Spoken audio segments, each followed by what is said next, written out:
সাৰ্থক বিষয়টো এইটোৱেই যে আপুনি ভগৱানৰ চৰণত নিজক সমৰ্পিত কৰিব পাৰিছেনে নাই।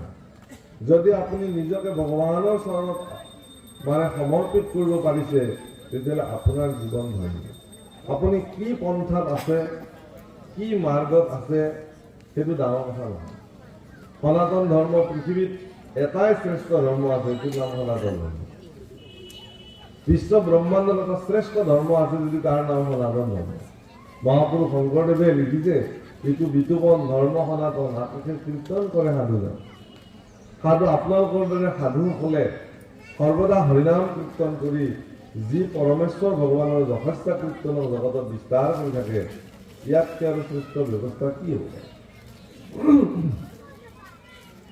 পৃথিৱীত যিমানবিলাক পঞ্চদশ শতিকাৰ ভাৰতবৰ্ষত যিমানবিলাক মহাপুৰুষৰ জন্ম